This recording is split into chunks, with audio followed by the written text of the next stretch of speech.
start by just summarizing the content, the entire content of yesterday. So remember, we're analyzing this high-dimensional nonlinear dynamical system, or neural network. So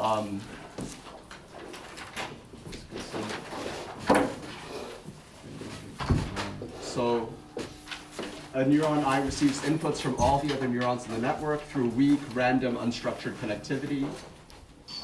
It receives the non-linearly transformed activity of each of the neurons with a gain parameter g, which will be very important. And there's noisy input to the system. The noise is white.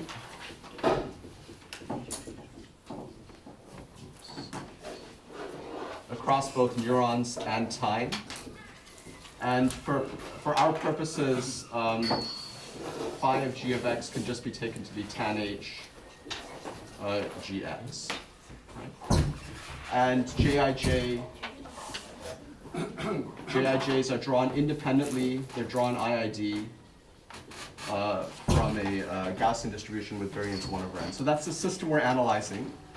And the way to think about this system is it generates a certain statistics of activity, and we're trying to understand that statistics.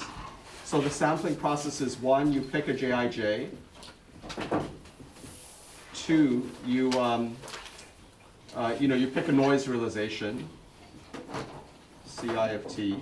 You run the dynamics, and you pick a neuron I, and you look at the statistics of xi of t and also this input. So this input I'm going to call eta I of t. And you can look at the statistics of xi of t or eta I of t. And you'll get different functions for different regimes of g and sigma, right? You'll get different statistics. And the idea is you can model this with a dynamic mean field theory, where you have a single variable, x of t plus 1. It obeys the same dynamics as a single neuron with some input eta of t, and it has some noise, c of t. So this is just a single scalar dynamical system. And if you run this dynamical system with appropriate statistical structures for this and this, you sampling from this system and sampling from this system will be the same, especially if you average over all the neurons in this system. Okay. Now, to match the dynamic mean field theory to the full system, we need to match the statistics of eta and x to the statistics of x and eta here under this sampling process. And so we did that last time. And so, so what we did was we assumed that eta has some unknown. So because eta I is a sum over many, many variables, we assume that it's Gaussian. Many weakly correlated variables, we assume that it's Gaussian. And so the statistics of this process, this temporal process, is governed by its first and second moments. The first moment we computed from the averaging over there to be 0, and the second moment we computed, well, the second moment we're just going to give it a name, c of tau, right? And then, of course, x has some statistics. The average value of x is 0, and the average value of x of t plus 1. Sorry, the average value of x of t plus tau. We're going to define this to be delta of tau. So this process has some first and second order moments. And what we have to do is we have to self-consistently solve for these moments by and match them to this thing. So going from c of tau, so one way to think about this is, you have the dynamics of eta of t. It's driving through this equation, x of t plus 1 equals eta of t plus sigma c of t. It's driving the statistics of x of t, right? So this means that the statistics of the output is related to the statistics of the input through this linear recurrence relation, right? Which can automatically tells you very simply that delta of tau is very simply related to C of tau. In particular, we focus on the equal time correlations. So if you just compute the equal time correlations, you have delta of 0 equals C of 0 plus sigma times 1, because the noise is 1. Yeah, I mean, just matching the noise from there to there already tells you that C of t prime is delta t prime. Okay. So we have one equation relating the statistics of the output to the statistics of the input. We have a second equation, because remember, the input to your system is a function of the output of your system. Right? So we worked out what the statistic, the second moment of eta I of t was in this system. It's going to be a sum over all the x's of phi of g of x times phi of g of x at a different time. And so what that tells you, because in the original system, eta I of t is this sum over jij phi of g of x, j of t, right? Because we have this rule here, in the mean field system to match this, we have the relationship C of tau equals the average value of g, of phi of g of x of t, phi of g of x of t plus tau. And then again, this is the average in the dynamic mean field theory. Right, these are all, okay. So this is our second equation for C of tau. And so what happens is, if we can solve, now this is a nonlinear equation, right? Because if we think about how x of t and x of t plus tau are jointly distributed, right? X of t and x of t plus tau, the two variables together are jointly Gaussian distributed, right? With a mean vector that's 0, and a covariance matrix that's delta of 0, delta of tau, delta of tau, delta of 0. This covariance matrix. So this function here is some nonlinear function of delta of 0, delta of tau, and of course it depends on the parameter g as well. Okay. So ultimately you can think of C of tau as some nonlinear function of the two correlations of the x's. And then the delta of 0 is some is a simple function here. Let's specialize to the equal time case. So in the equal time case, there's no delta of tau. There's only delta of 0. Yeah, sorry. Could you please write bigger? Oh, okay. I'm sorry. Thank you. Let me rewrite this back up here. So let's write what C of 0 is. Right. C of 0 is the average value of phi of x, phi of g, x of t.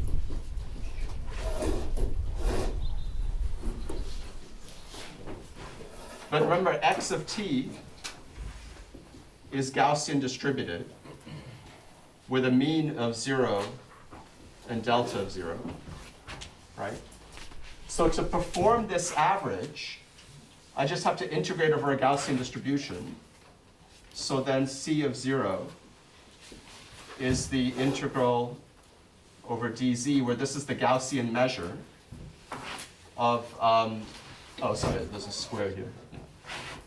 This is the Gaussian measure of phi of g times the square root of delta of 0 times z, quantity squared.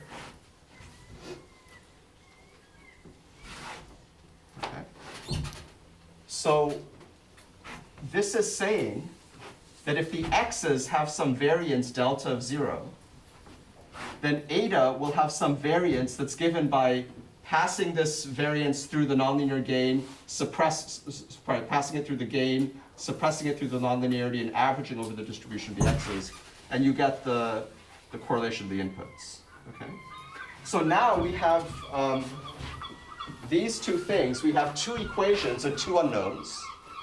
Okay, and we ended in the very last few minutes by solving these, but let's redo that again. Okay, so basically, the dynamic mean field theory tells you just through these simple two equations and two unknowns. So again, your unknowns are delta of 0, the variance of the x's, and c of 0, the variance of the inputs to the x's.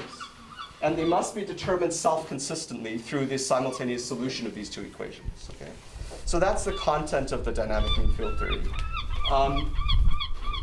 You might ask, how do you test this dynamic mean field theory on a single realization of the system?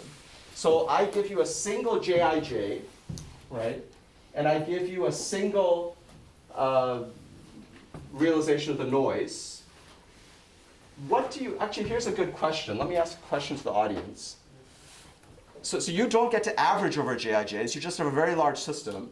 What quantity in the original system do I compute such that it would match delta of 0 in the theory?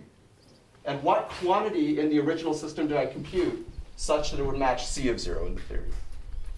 So I'll actually, it's a bit scary. I'm going to ask a question. If no one knows the answer, then I know I'm doing really bad.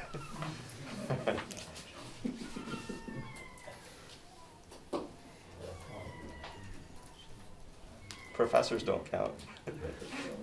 For the delta, one should be doing the autocorrelations of the x, no? That's right, yeah. And it's equal times. So yeah, this is, whenever you're doing theory, you should always think about how you match theory with experiment. So basically, the quantity 1 over n, sum from I equals 1 to n, xi of t squared, right? This is something that you can simulate the system and compute this on a computer. And as n goes to infinity, as n becomes very large, it won't depend on the detailed realization of Jij. It won't depend on the detailed realization of the noise. It'll just be a number that fluctuates by an amount that's order 1 over n. Right? So that's called a self-averaging quantity. It doesn't depend on the detailed realization of the sample. And this, in the theory, is predicted by delta of 0.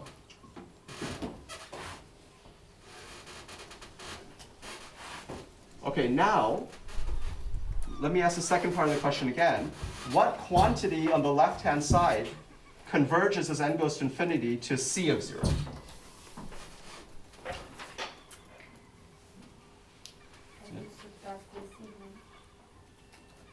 Subtract the what? Sigma. Oh, you mean this term? Yeah, you compute the same, but the minus. Oh, okay, yeah, you can do that. Let's say for whatever reason the noise is coming from some other source that you don't have direct access to, and you only have access to the output or the dynamics of the system, the xi of t. Then what you would do is you would compute just this quantity directly, right? And let's say you have access to the connectivity as well. So then you just compute 1 over n. But you're right. What you said is exactly equivalent. If you have direct access to the noise, 1 over n eta I of t squared. Where eta I is defined this way, and that's what corresponds to C of 0. Okay. But what the mean field theory is providing is it's providing more insight into the nature of the activity the activity levels in the system, or the power in the system, as a function of the parameters g and sigma. Yeah, and we'll see that next. Okay, so let's analyze that.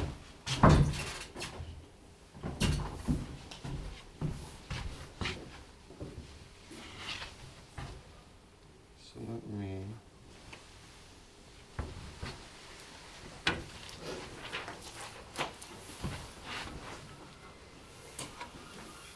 So let me rewrite these equations before I.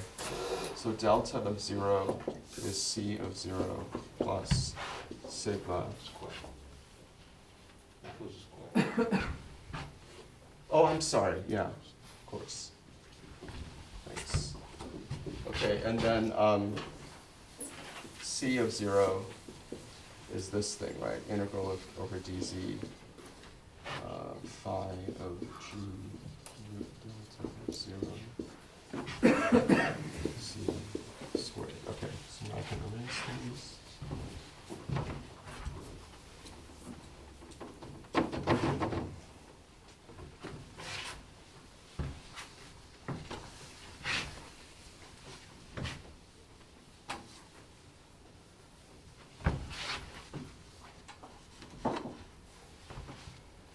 Okay, so first we could substitute C of 0 into here, so we just get a single fixed point equation.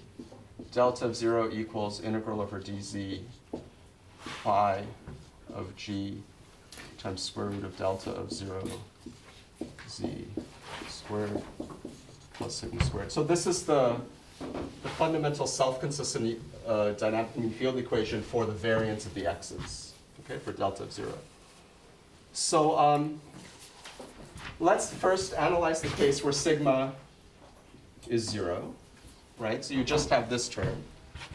This is some nonlinear function of square root of delta of 0, right? And so we're looking for intersections of this function with a unity line. So this is a simple Gaussian integral. You can plot it numerically. But one thing you should know is that if phi is monotonically increasing, then this is this is a monotonically increasing function of delta of 0.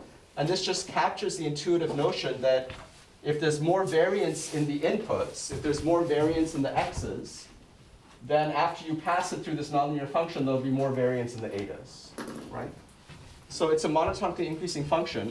The slope at the origin turns out to be g. You can show that through some simple derivatives. And so basically, this particular function, which I'll plot right underneath it, behaves as follows. So here's delta of 0. Here's the unity line. And so this nonlinear function, it always stays below the unity line for g less than 1. And then above the unity line, it will intersect for g bigger than 1, it'll go above the unity line and it'll intersect at a non-trivial point. So what's happening here is for g less than 0, this fixed point equation only has one solution, which is delta equals 0, which basically says that this system will just decay to 0, right? If g is less than 0 and there's no noise. Right? On the other hand, if g is bigger than 1, this recurrent dynamics, the gain is really large, so this system will self-sustain itself. And you'll get chaotic, it turns out you'll get chaotic activity. I haven't shown you that yet, but we'll show that next. So then, if we think about the solution, so let's call this point delta star, right? If we think about as a function of g, what is delta star, right? It's 0 until g equals 1. And then it rises monotonically as this function goes up and up and the intersection goes higher and higher. So this is sort of the classic result. This system has a very nonlinear response to increasing the gain. Now, adding the noise is trivial. Adding the noise is just shifting this function up a little bit, right? So if I look at the full function, here's delta of 0. And here's the output of this entire function. It's the same situation here, except you start at a value given by sigma squared, right? So you'll always intersect the unity line at some non-trivial value.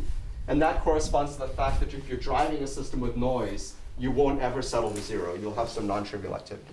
Okay? Now, this is the equation that's absolutely fundamental at the end of the day for at least discovering the level of activity in the system. Can I give you a quick and dirty derivation of this equation, right? It turns out you can in a few lines. So let me just give you that. And if there's one thing you want to hold on to in terms of like deriving things, this quick and dirty derivation would be the thing to hold on to. And even if you didn't understand anything I said, so far you should be able to understand this derivation I'm about to give you. But let's take questions first. Yeah. Yes, just a question. Within the DMFT framework, do we have a criterion that tells us that when G is larger than 1, the physics is actually going to be described by delta star and not 0? Yes, yeah. It turns out you can show, you're right, good question. So when G is bigger than 1, there's 2 points here, right? There's a 0 point and this point.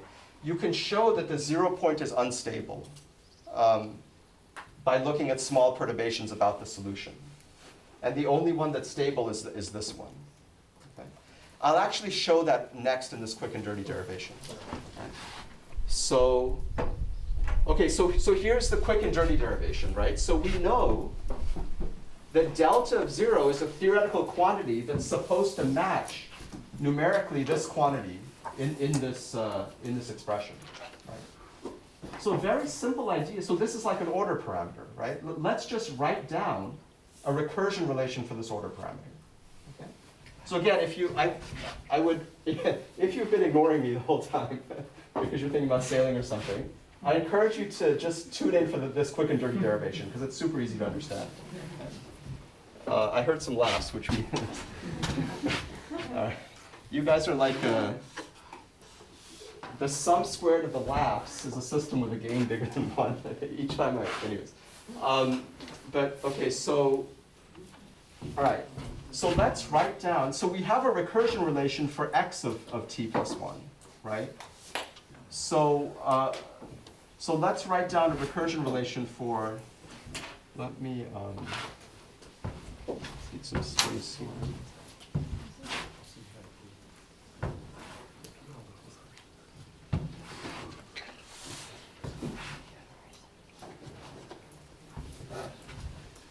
So we're going to get a dynamic equation. So this is delta of 0 at time t plus 1, right?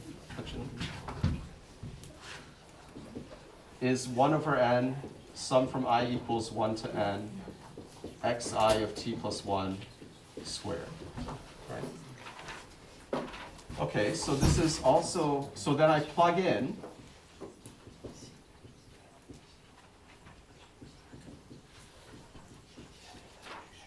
I plug in, I plug in the quantity for xi of t plus 1 squared, right? So that's sum over j, jij, phi of g of xj of t plus sigma ci of t, right, times, I'm going to do this down here, times the same thing but with a dummy index, right? J I k phi of g of xk of t plus sigma ci of t. Okay. So we have to perform this sum. Now, the noise that's entering at time t is uncorrelated with this term, right? So if I were to do a sum, it's like I'm summing a bunch of random variables that are uncorrelated, and their magnitude will be much smaller than the diagonal terms, which are correlated. Okay? So if I expand this, this is approximately equal to 1 over n, sum from I equals 1 to n. Right? So the diagonal term coming from here and here is sum over k, sum over l, jij, jil, phi of g xj t, phi of g xk of t. Right? So that's this diagonal term. This diagonal term is just plus sigma squared, 1 over n, sum from I equals 1 to n, ci of t squared. Okay. All right. So by the central limit theorem, this will converge to the variance of a single noise term, right? So this will converge to 1. Here, I have a sum over 2 terms, okay? Again, by central limit, it'll converge to its average. I can, again, this is a quick and dirty derivation, but I can replace this thing with its average. So that's delta, oh, sorry, this is k. Yeah. This is delta jk over n, right? And then I have to, so basically, the off-diagonal terms in this sum, they don't contribute much because jij is not correlated with jik unless j equals k. So again, only the diagonal terms survive to leading order. And so at the end of the day, you know, this doesn't depend on the index I, so this 1 over n sum over I disappears. But I do get a 1 over n sum over k, and so this becomes 1 over n sum over k phi of g of x, phi of g of xk of t, phi of g. Oh, I see, just squared.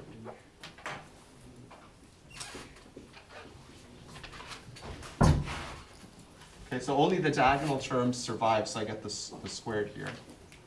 And plus sigma squared. So now, this term is starting to look, so this term looks like this term right here. And this term converges to this term as n goes to infinity, right? Because this is an empirical sample average over all the neurons of x sub k. Okay? We're sort of assuming that the distribution of activities across all the neurons at an instant of time is Gaussian distributed. So I can replace the sum over this empirical histogram of Gaussian distributed variables with an integral over an actual Gaussian distributed variable with the right variance, right? Or right standard deviation squared of delta 0k. So basically, this term converges to this term, and the second term is, of course, that term. And we started out by calculating delta 0 t plus 1. Okay. So you can turn this now, you know, if you want to do a finite rate analysis, you can turn this into a recurrence relation, and this will answer your question about the stability, right? So we could say that the variance of the activity of the x's at time t plus 1 obeys this recursion relation, where this is the variance of the activity of the x's at time t. Okay? So this is a recursion relation. So then you can try to solve this recursion relation through fixed point, well, you can try to iterate this recursion relation to see how the variance grows. Okay? So let's look at the chaotic case, where now this axis is the variance of the x's at time t, and this axis is the variance of the x's at time t plus 1. Okay? This is the unity line. And in the chaotic case, the recursion relation can be viewed in the following way, right? Let's say you start with some small variance of the x's over here, right? The way you iterate this recursion graphically, of course, is you go up to the output. So this is the mapping from delta of 0 time t to delta of 0 time t plus 1. You go up to the output and then go back to the unity line, up to the output, back to the unity line, and so forth. And then eventually you'll end up here. Right? So this shows you that the solution to the recurrence relation of 0 variance is actually unstable. Right? It won't survive if g is bigger than 1. Right? On the other hand, and so you'll converge to the non-zero solution delta star. On the other hand, if g is less than 1, again, this is for sigma equals 0. On the other hand, if g is less than 1, if you follow this recurrence relation, let's say you start at a high value of the variance, right? You go up to this point, go here, then you go down to this point, and so forth, and you end up at 0. Right? So for g less than 1, if you start with an initial condition that has some variance, you'll get driven down to 0. And so that's what your mean field theory is telling you. Okay, let me pause here before we go on to showing that it's actually a chaotic system. Right now, all I've shown you is the activity level 0 or non-zero as a function of g and sigma. So are there any questions before I go on? Yeah. Just a quick thing, but why do you have two indices for delta? Why is it delta 0 t plus 1? Oh, yeah, that's coming from the, okay, so yeah, sorry, let me define that. Delta of 0 with this new parameter t plus 1 is by definition 1 over n sum from I equals 1 to n xi of t plus 1 squared. And delta of 0 t is by definition 1 over n sum from I equals 1 to n xi of t squared. So the only difference is the time index at which I compute the power in the x's. Okay. Do I compute them at time t or time t plus 1? And so what we derived is, without having to simulate the entire system, we derived a scalar recursion relation for how delta of 0 at time t maps to delta of 0 at time t plus 1. Yeah, and 0 is just the index for the... 0 is just the equal time correlation, yeah. So I could have had an xi of t plus 1 and an xi of t plus 1 plus tau, and that would have been delta of tau. If you plot delta star as a function of g for finite sigma, what does it look like? Oh, it's, yeah, good question. So you can sort of read it off from here. So let's say, well, delta star is a monotonically increasing function of both sigma and g. What happens is, the way you can see it is, so for g equals 0, it'll be flat like this, I believe. And then as g rises, it'll go like this. So basically, if this is g, right, at g equals 0, delta star will be at the value sigma squared. And then it'll rise in a similar fashion. And you can easily see when g equals 0, right, this thing doesn't really play a role because phi of 0 is 0. And so it's just x is just the noise times sigma. So you can easily see that it'll start here and then rise. So you see in a very simple, beautiful way the role of the nonlinear gain and the noise working together. They play an even more interesting interplay when we start to think about the chaos. Okay, so let's talk about that. But so the Yeah. diagram, when you switch a noise, I mean, the limit of 0 noise is very discontinuous with respect to the present. With respect to sigma, yeah, that's but right. when you showed us at the very beginning the phase diagram, the noise, Yeah. with chaotic and non-chaotic, we had a continuous branching. Exactly, Zero yeah, noise. exactly. So I haven't discussed that yet. Okay. So that's exactly what we're gonna do next. Yeah. Okay, so, yeah. Exactly, this sharp transition from no activity to activity as a function of g only shows up when sigma equals 0. Yeah, that's a good point. Okay, so, okay, now let's discuss the chaos. Okay, and for the chaos, I'm also going to give you a quick and dirty derivation of this form, so it should be very easy to understand. So, let me, Excuse me. yeah. I have a question. So in the definition of C0, which is the integral of in the z of phi, So this part? the one on top. Oh, here, yeah. That delta 0 is delta 0 of t or t plus 1. Oh, it doesn't matter because this is in the stationary state. Okay. So in the stationary state, delta 0 of t plus 1 equals delta 0 of t equals delta star. But if you're in a non-stationary state, where you maybe initialize the x's somehow, right, then this gives you a recursion relation for how variance in the x's at time t propagates to variance in the x's at time t plus 1. I'm actually going to like do an application of deep learning where time is replaced with depth in a neural network, and you'll see an example of that. Yeah, so yeah, this delta star is really like, this is all in the stationary state, where there's no time dependence. There's basically no time dependence in these two order parameters in the stationary state. Okay. Okay, so let's, I think the best thing to do is just to erase everything. Let me just start by erasing this side, actually. Okay.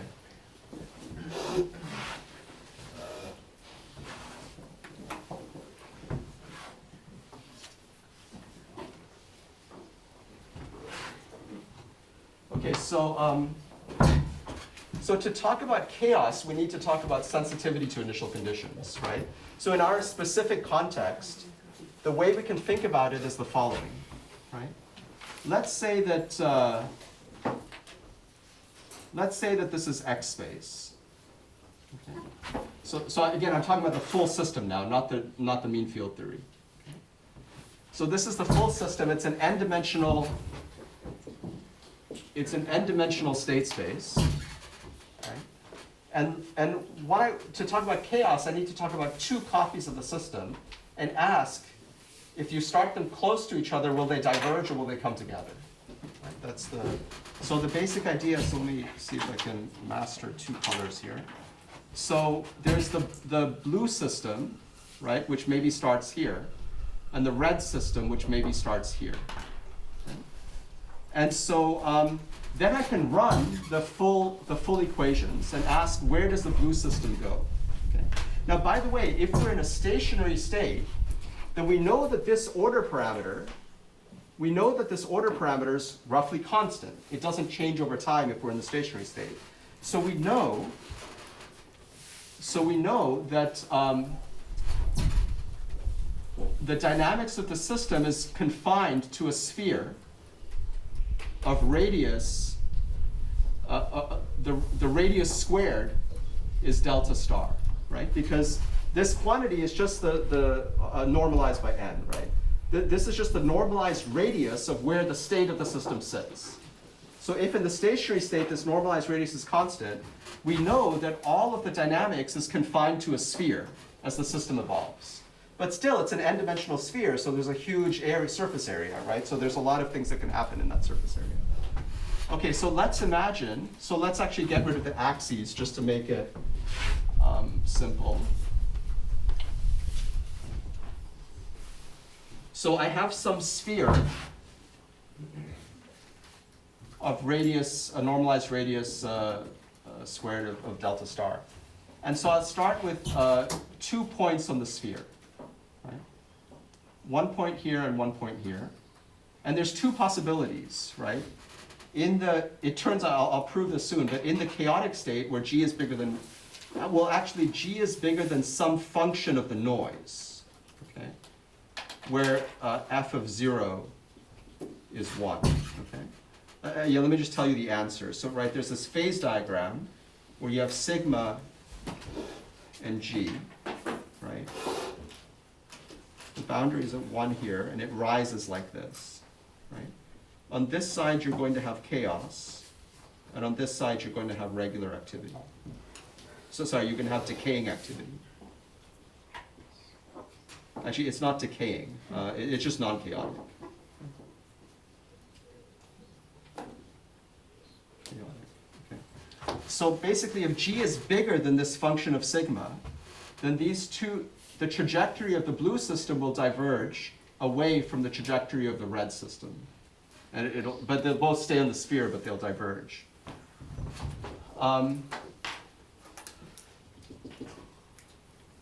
If G is less than f of sigma, right, then the opposite will happen, right? Even if you start them quite far apart,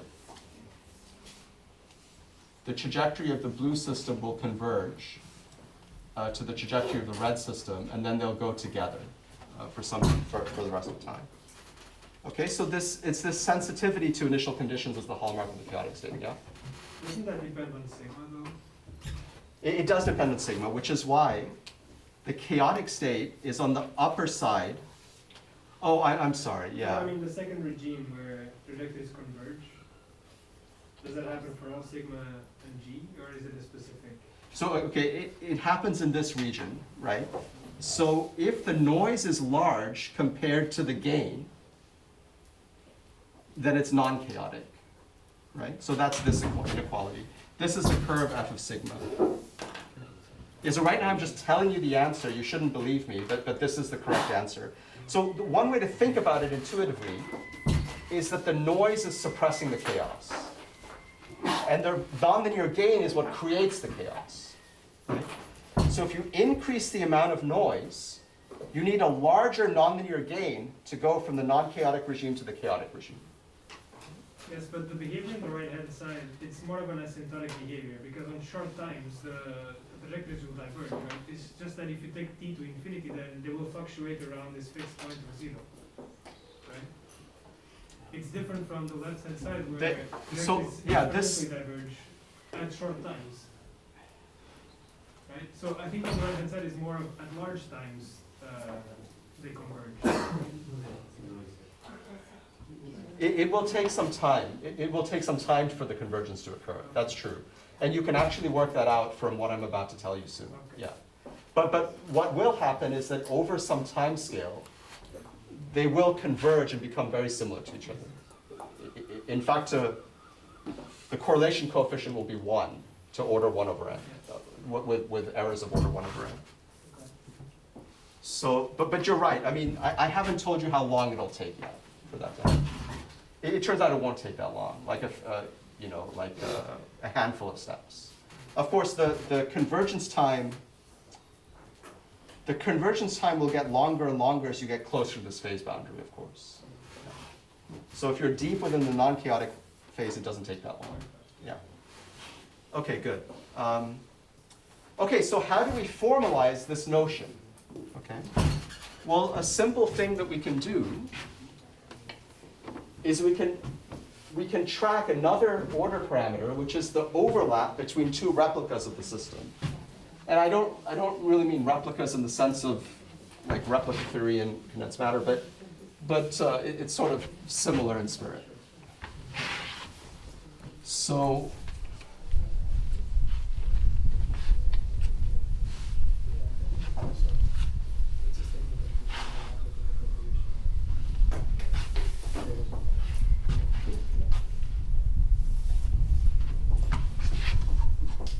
okay, so now what I'm going to do is I'm going to consider two systems now, right? x1 of t and x2 of t. Okay, these are n-dimensional vectors corresponding to the blue system and the red system. And from now on, I won't use the red marker anymore, but you have these two systems. Okay. We have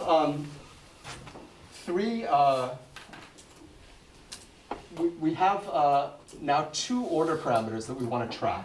Okay, delta star is going to be 1 over n, sum from I equals 1 to n, x1 I of t squared, equals 1 over n, sum from I equals 1 to n, x2I of t squared. Okay. So this is what we've been doing before, and we have a theory to compute delta star as a function of g and sigma and so on. Okay. Another order parameter that we're going to consider is q of t. Okay, so now this is the time index. I'm dropping the tau index because I'm not going to be doing anything with non-equal times at the moment. So q of t is going to be defined to be the overlap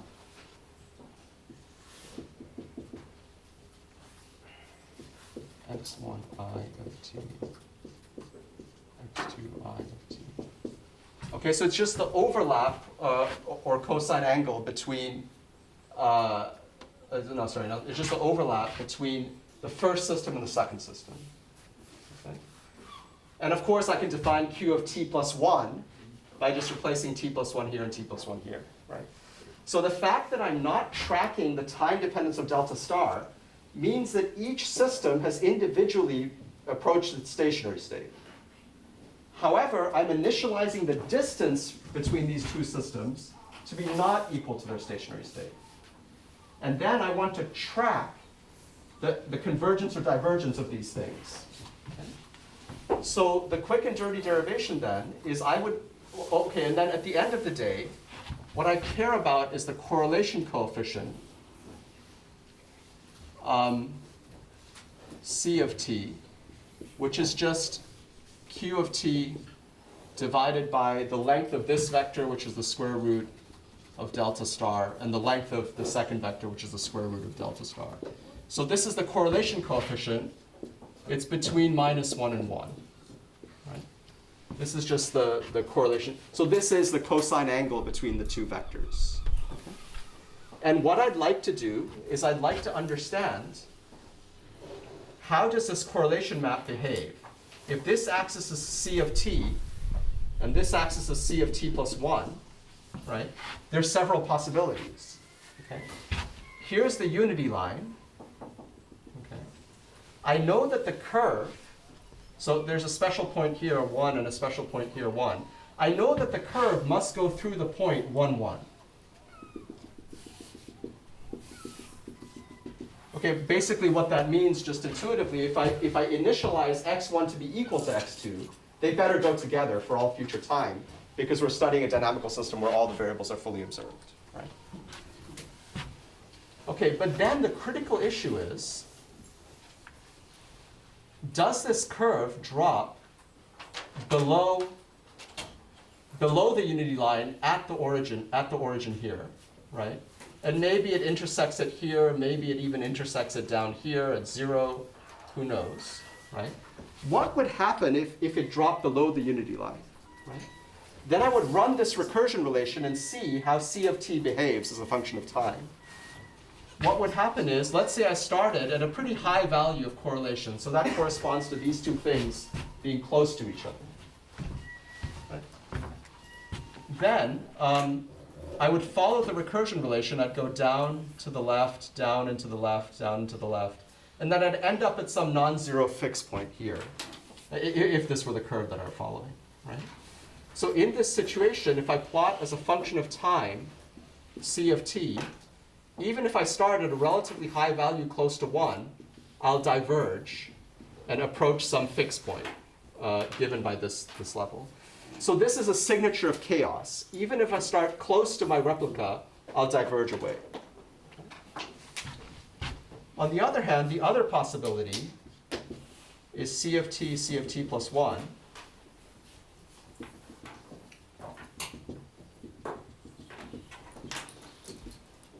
Stays above the unity line like this, something like that. Right?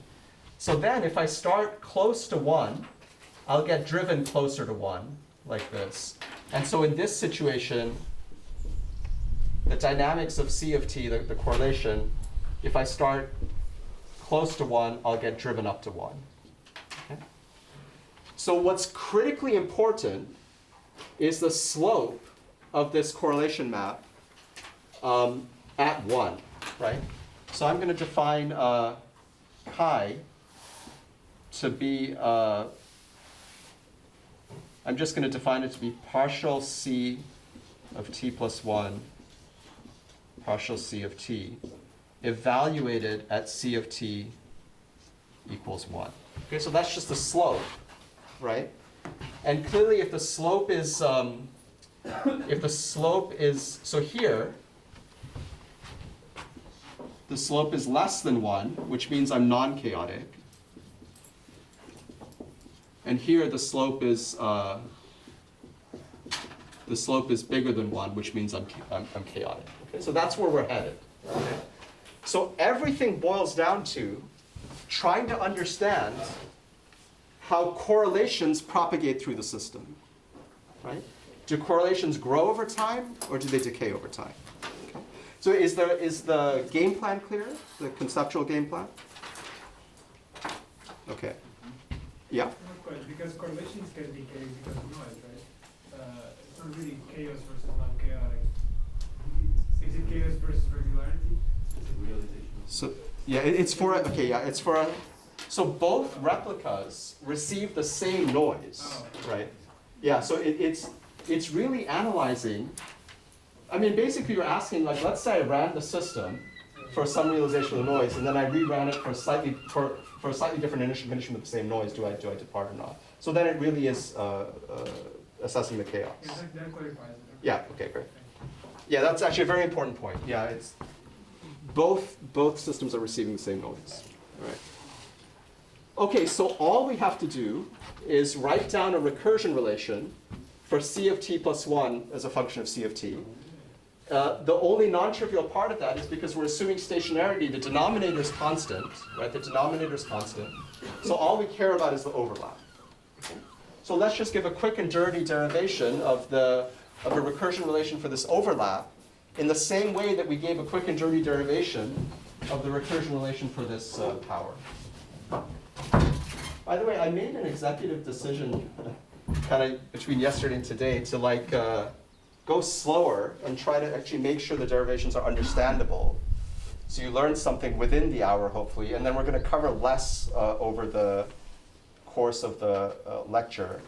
Actually, maybe I should get some feedback on that executive decision. How many of you would prefer that I go at this pace versus the other option is how many would you prefer that I speed up, maybe skip some steps, but we cover more?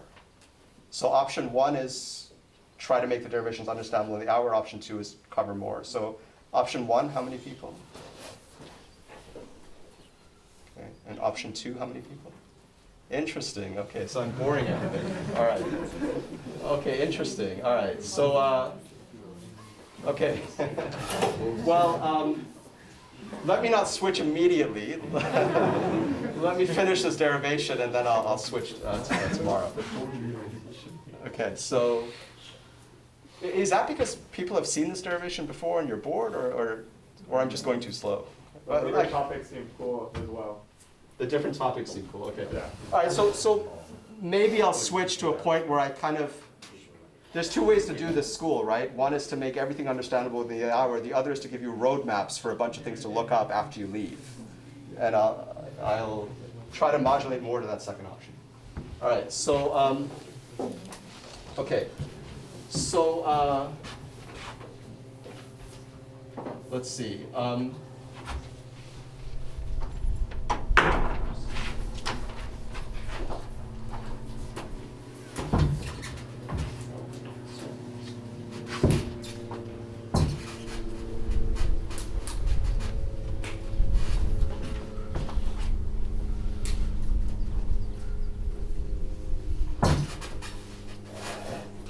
Be careful what you wish for. I might go too fast tomorrow. I'll ask you the same question at the end of tomorrow's lecture. We'll see how. That's the problem with delayed feedback. It leads to oscillations. Anyway, so okay, so let's write down a recursion relation for that. So q of t plus 1 is going to be 1 over n sum from I equals 1 to n.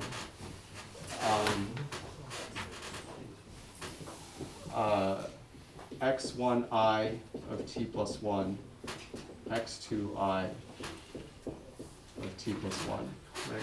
So then we substitute x1i of t plus 1 is sum over j, jij, xj of t, oh, sorry, phi of xj of t. Sigma ci of t. Right, and then sum for k, j, k.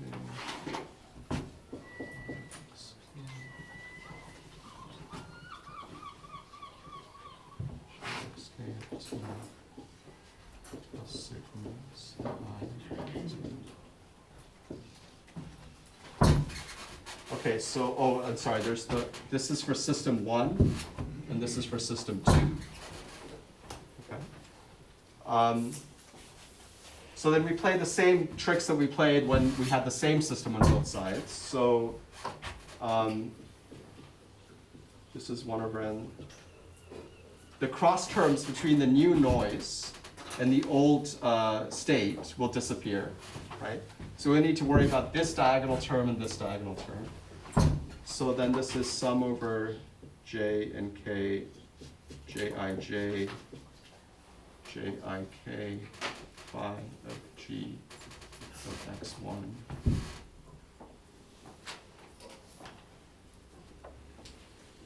J of t, phi of g of x2, j of t, plus sigma squared.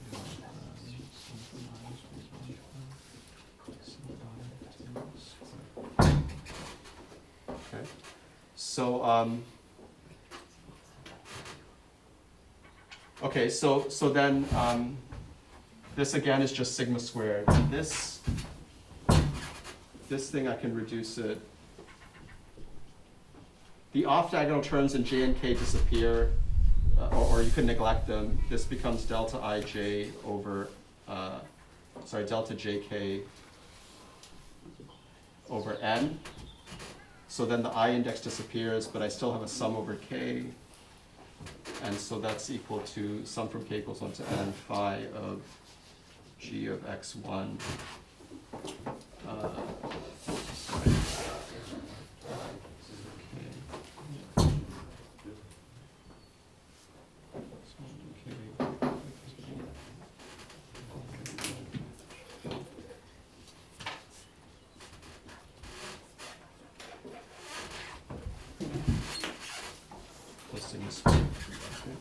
So this is, this is q of t plus 1.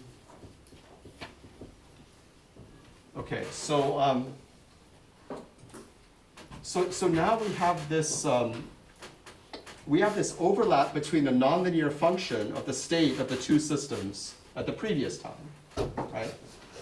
But and now we're doing an empirical sum over all of the neurons, right?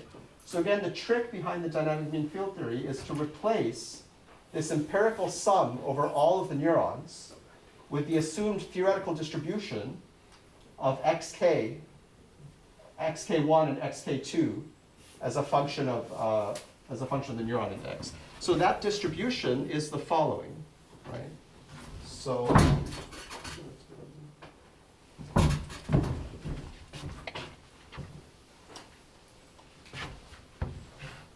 let me not erase this because this will be the answer.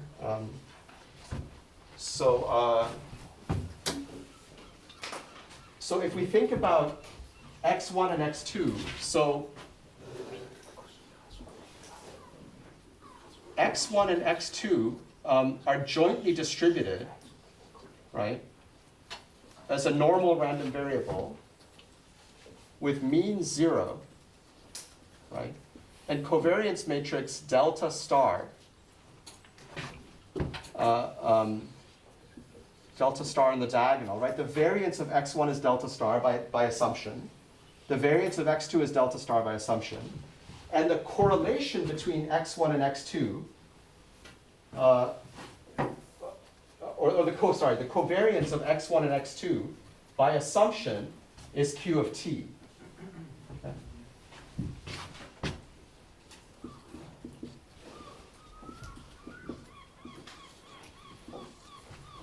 Okay.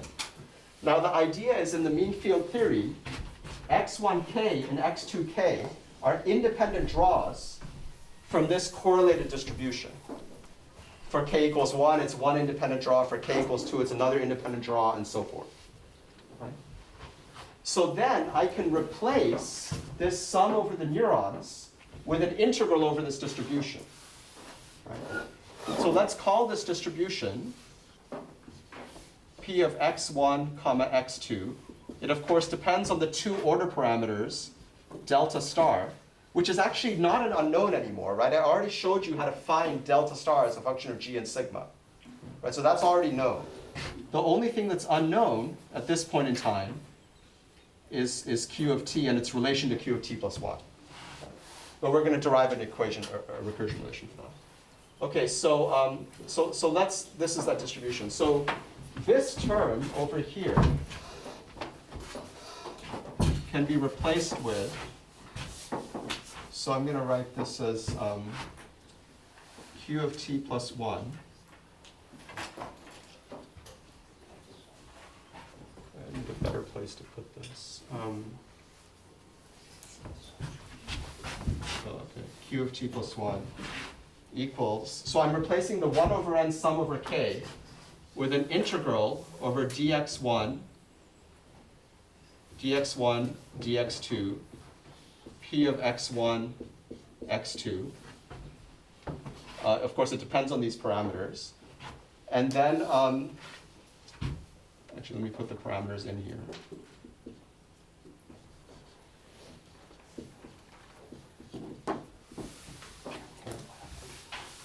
And then phi of x1 and phi of x2, right? So phi of g of x1, phi of g of x2. Okay. So, okay, so delta star is known, right? This is already known as so we already know delta star as a function of g and sigma from the previous equations that we wrote down. So now we have a complicated nonlinear function from q of t to q of t plus 1. Okay? But it's just a scalar function. It just involves doing a two-dimensional integral. Okay, it can be done numerically. That's very straightforward to do. And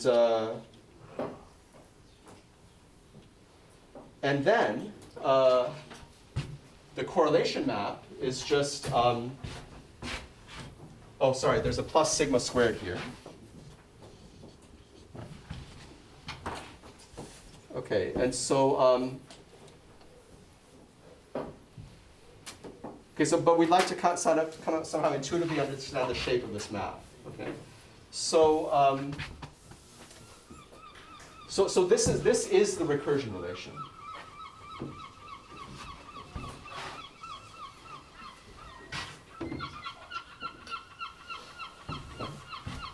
So, so one thing to notice is if you crank up the noise, if you crank up sigma squared, actually we're gonna have, we're gonna have to just divide both sides by this thing, right? So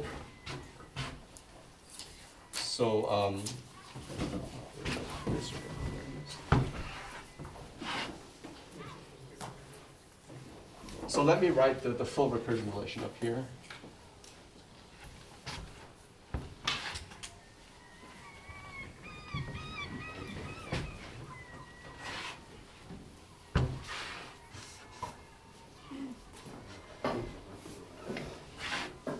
Okay, so C of t plus 1, which is just Q of t plus 1 over delta star, which is itself a function of g and sigma, equals, just this thing. So integral of dx1, dx2, p of x1, x2,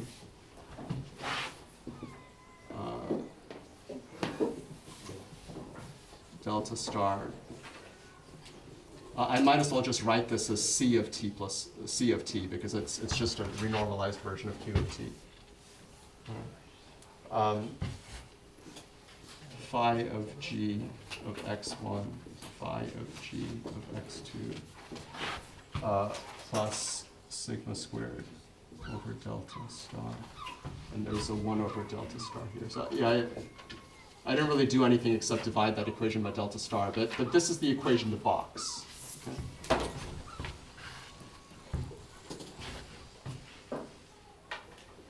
So this gives us our recursion relation from C of t to C of t plus 1. Okay. And if you want to just sort it out, you can just plot it, and you'll see this behavior that I promised you. Okay. But let's understand this a little bit. So first of all, it turns out that this is an increasing function of sigma squared.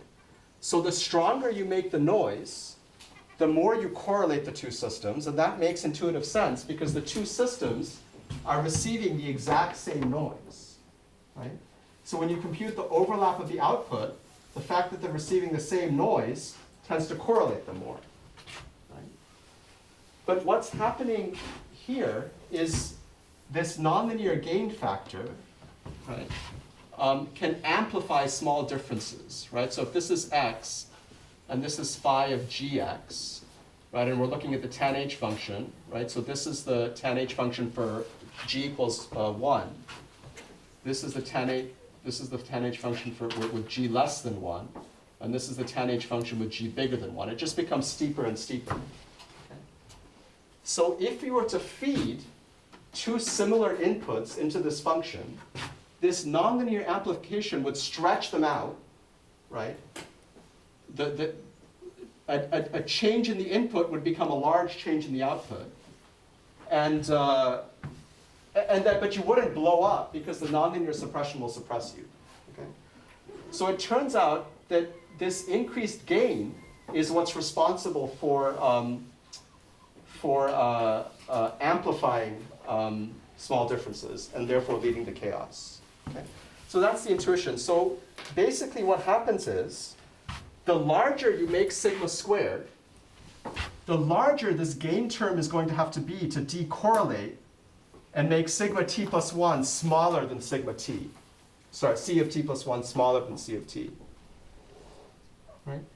Even if sigma is 0, right? If the gain at the origin is less than 1, then small differences in the inputs to the nonlinearity will shrink. Right? So even if sigma is 0, g still has to be bigger than 1 in order for you to see chaos, it turns out. And again, you can prove all of this, or figure out all of this by literally just doing this two-dimensional integral and plotting these functions. And we actually did that in when we applied these ideas to deep learning, and I'll show you that soon. Okay. Now, a very simple, but there's a simpler expression, right? So this is the entire recurrence relation, c of t to c of t plus 1. There's a simple expression for chi. By the way, the Lyapunov exponent that in continuous time is a logarithm of chi, or the logarithm of this thing. But anyways, this thing chi, which I define to be partial c of t plus 1 divided by partial c of t plus 1, partial c of t, evaluated at c of t equals 1. Right? There's a simple expression for this. So you can do derivatives, integration by parts, Gaussian averages, all that stuff, and get to a simple expression for this, which is, just make sure I get all the constants right.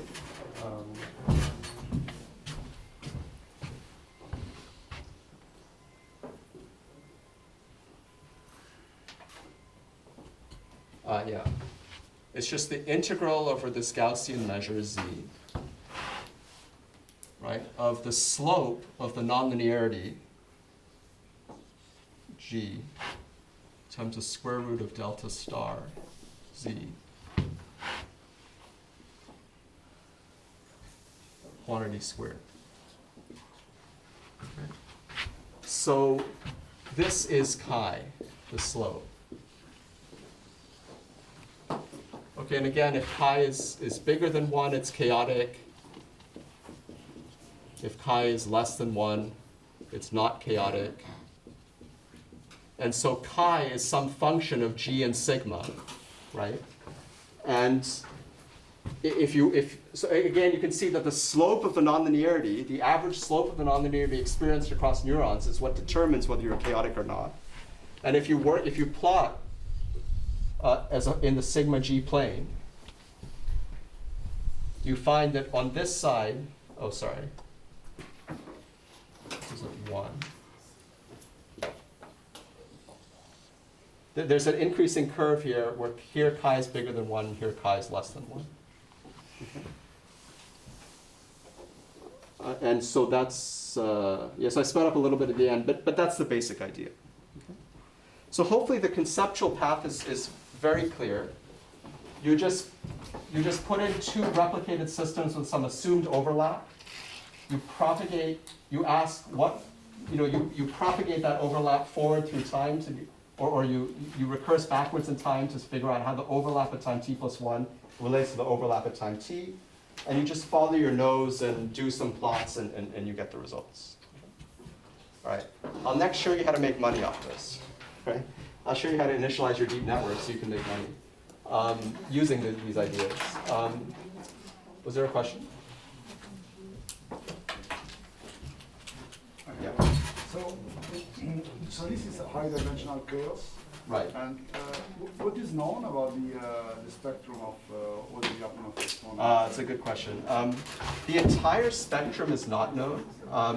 It's thought that the fraction of positive Lyapunov exponents is extensive, so there should be order n Lyapunov exponents that are positive. That's the thinking. There are specialized spiking systems for, like Fred Wolf has done some beautiful work on spiking neural networks where you can write this, you can write like perturbations in the spike times at one time to perturbations in the spike times at a later time as a product of random matrices, one for each intermediate spike. So the idea is, in spiking neural networks, in between spikes, the neurons are not talking to each other. These pulse-coupled neural networks are not coupled when there are no pulses in the system. So if you retard or advance a spike at a certain time, that gives you a certain amplification factor by which the next spike is perturbed or retarded, and then the next spike, and so on.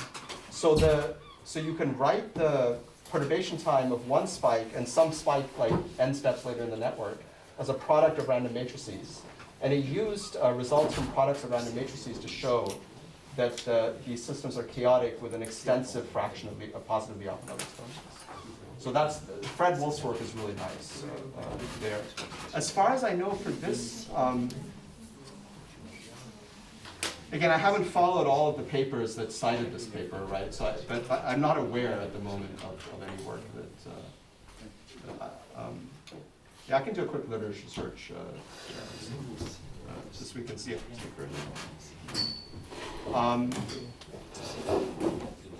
Yeah, okay. So let's see, what time is it? So I have about, I guess I have like 10 more minutes or so. 10, 15, yeah. 10, 15 minutes, okay. So okay, are there any questions before I move on? Yes, can you just remind us exactly why CT and CT plus 1 have to cross the point 1, 1? Oh, yeah, it's because CT plus, if CT is 1, that means CT is 1 if and only if x1 equals x2 as a vector, as vectors, right? Because, right. So yeah. So basically, if x1 equals x2 at time t, then x1 must equal x2 at time t plus 1. Right. So that's why this recursion relation must cross the point 1, 1, or this curve must close to the point 1. Does that make sense? Yeah. Yeah. So is this C of t plus 1, which is on the top, the same as the C you draw? Oh yeah, sorry. Yeah. So this is exactly. Yeah, I gave you the answer before I gave you the derivation, but this is still the right answer, right? So this curve right here is CT plus 1 as a function of CT in the chaotic regime, right? This curve is CT plus 1 as a function of CT in the non-chaotic regime. Yeah, so this curve corresponds to here, and this curve corresponds to somewhere in here. It's different from C of 0. I mean, this is not the C of 0 from the beginning, right? It's completely different. Yeah, it's different. Yeah, so I erased the definitions, but let me just write them down again. No, it's okay, but Okay. it was just... Yeah. Thank you. Any other questions? I don't understand very well why the first map that you draw corresponds to the chaotic phase. This to me seems that point is a weak point, so I think that the chaotic maps should have like some kind of concave shape, so I don't know why. Oh, why this curve implies that it's chaotic? Yeah. Yeah, let me go through that, because I went through that quickly. So,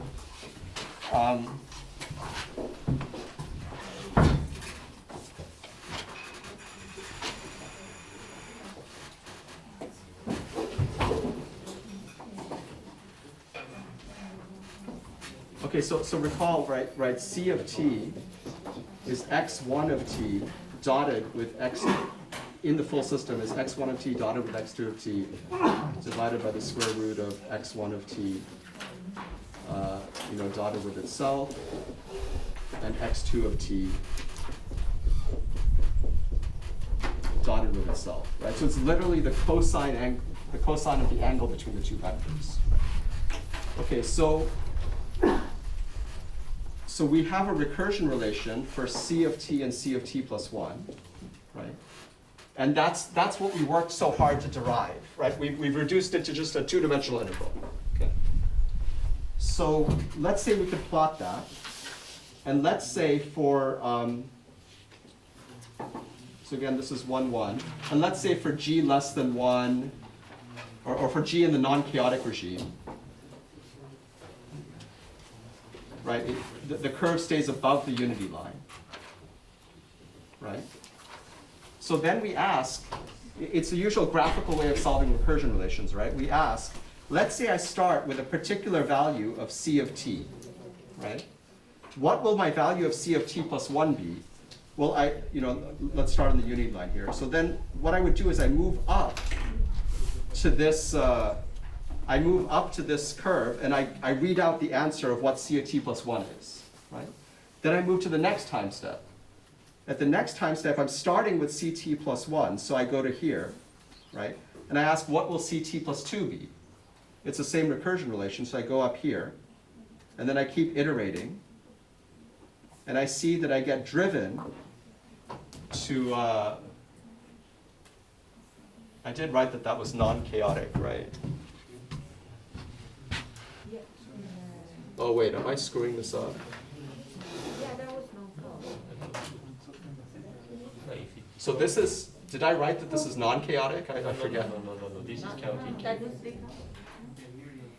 Oh, sorry, I'm in the opposite. Yeah, I'm above the unity line, right? So this is non-chaotic, Yeah. and this is chaotic. So I was giving you a non-chaotic example, right? So in this non-chaotic example, if I start with a small correlation, I get driven to a large correlation, right? Then does that answer your question of why, if I'm below the unity line, I'm actually chaotic, because the opposite thing happens. I go like this. Right? Does that answer your question? It was more on why a low value of the correlation was implying this chaos. Oh, it's not necessarily the low value of the correlation. It's the idea that you get driven away from 1, 1. The fact that you get driven away from 1, 1 is the signature of chaos. What the asymptotic final correlation can be can depend on the value of g and sigma. In fact, it can go either to 0 or to some finite value. And yeah. I just want to make the chaotic phase diagram, let's say you mixed chi larger than 1 and chi smaller than 1. Oh, did I? Oh, you're right. I'm sorry. Yeah. Thank you.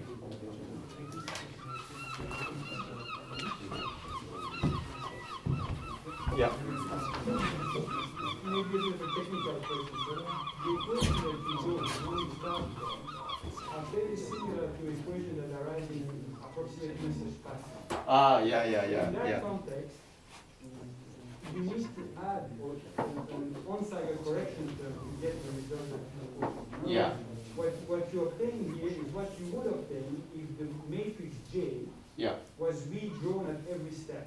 Yeah, that's right. But if you don't, That's even right. though you can go to this formula, what you end up seeing is that correlation builds up over time, and they are Right. not negligible. And so what you need to do is to subtract them out, and that's the on-cycle correction term. Yeah, that's right. I'm a little bit lost as to why it's not. Yeah, I think it has to do with the fact that Jij is not a symmetric matrix, so it's completely asymmetric. But you're right that if you so there's an issue of the number of time steps and the size of the system, right? If n is going to infinity, but it doesn't take that long to get to stationarity compared to the size of n, then you're sort of okay, right? It turns out theory will match numerics pretty well for those times. But if you run the system for times that are much, much longer than n, right, then these issues that you're talking about might build up over time. So we applied this to deep neural networks where we drew a different matrix in each layer, and I guess I'll talk about that starting tomorrow, where we didn't have to worry about any of this stuff, and we get a very nice matching theory experiment. But even if you draw the same matrix each time, the mismatch isn't that big in this setting here. Right? This is actually related to another thing that we observed, interestingly. Like, we were interested in products of random matrices because we're interested in how perturbations propagate through a neural network over multiple layers at random initialization.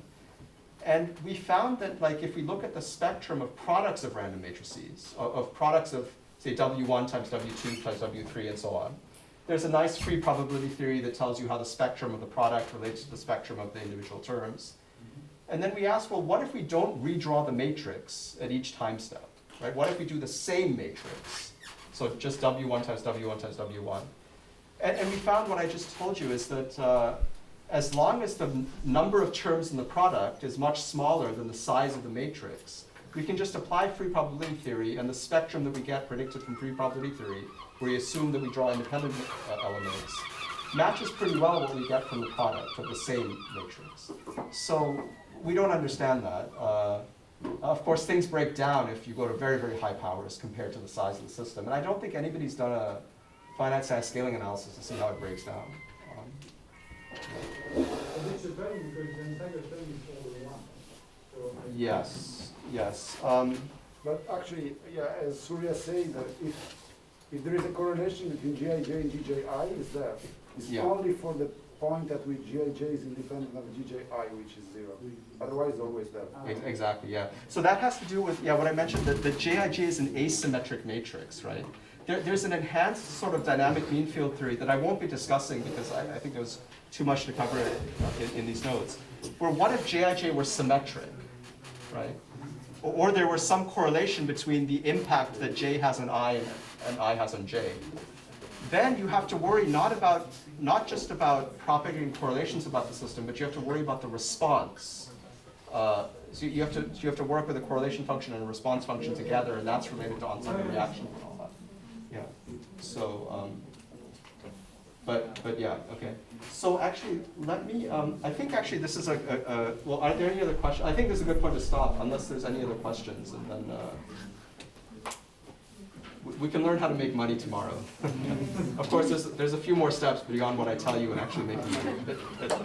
But yeah, but by that I mean we'll talk about an application of this in deep learning, and then we'll move on. And I'll modulate my lectures so that maybe I do less derivations and more roadmaps. But do give me feedback if the pendulum swings too far the other way. All right, thanks.